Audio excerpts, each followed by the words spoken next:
आम तौर ते हाईवेज़ खाते जा तरक़ियाती मनसूबा अरबे रुपयनि ते ॿधल हूंदा आहिनि, जिन जो मक़सदु रोडनि जी तामीर, मरम्मत ऐं आवाम खे बहितर सफ़री सहूलियतूं फ़राहम करणु हूंदो आहे। जेकॾहिं अहिड़नि मनसूबनि में शफ़ाफ़ियत न हुजे त नाक़िस तामीर, ग़ैर मयारी मवाद जो इस्तेमालु, वाधू अदायगियूं, जाली बिल या ॿियनि माली बेज़ाब्तगियुनि सबबि सिधो सऊं नुक़सान सरकारी ख़ज़ाने ऐं टैक्स ॾींदड़ अवाम खे पहुचे थो। अहिड़नि मुबैना बेज़ाब्तगियुनि जो असरु रुॻो माली नुक़सान ताईं महदूद नथो रहे, पर अवाम खे बि उन जा नतीजा भोगणा पवनि था। केतिरा ई रोड मुकमल थियण खां थोरे ई अरसे में टुटण लॻनि था, बरसातनि दौरान दुबण बणिजी वञनि था ऐं हादसनि जो सबबु बणिजनि था, जंहिं करे तरक़ियाती मनसूबनि ते ख़र्च थियल अवाम जो पैसो पंहिंजो मक़सदु हासिल नथो करे।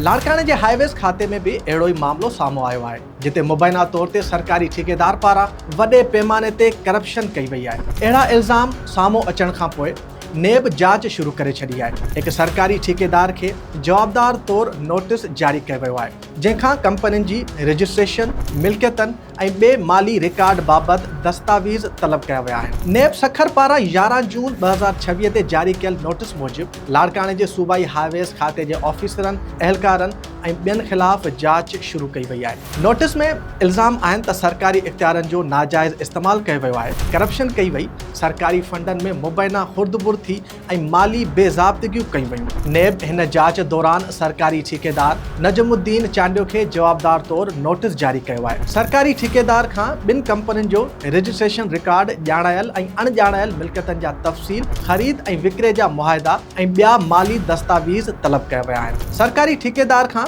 ॿियनि कंपनियुनि जो रजिस्ट्रेशन रिकॉर्ड, ॼाणायल ऐं अणॼाणायल मिल्कियतनि जा तफ़सील, ख़रीद ऐं विकिरे जा मुआहिदा ऐं ॿिया माली दस्तावेज़ तलब कया विया आहिनि। कानून मूजिबि नेब जी जांच शुरूआती मरहले में आहे। इन मरहले में सबूत गॾु कया वेंदा आहिनि, माली रिकॉर्ड चेक कयो वेंदो आहे ऐं लाॻापियल माण्हुनि खां वज़ाहत वरिती वेंदी आहे। जेकॾहिं सबूत मिली वञनि त पोइ इंक्वायरी इन्वेस्टिगेशन में तब्दील थी सघे थी ऐं पोइ रेफरेंस एहतिसाब अदालत में दाख़िल थींदो। जेकॾहिं इल्ज़ाम साबित न थियनि त जांच बंदि बि थी सघे थी। हिन केस जा 3 अहम रुख़ आहिनि। जांच जो दाइरो रुॻो हिकु ठेकेदार ताईं महदूद न आहे, पर नोटिस मूजिबि हाईवेज़ खाते जे ऑफिसरनि ऐं ॿियनि माण्हुनि ताईं बि पखिड़ियल आहे। नेब कंपनियुनि जी रजिस्ट्रेशन ऐं मिल्कियतनि जो रिकॉर्ड घुरी रही आहे, जंहिं मां ज़ाहिर थिए थो त जांच माली ट्रांज़ेक्शन्स ऐं असासनि ते बि थी रही आहे।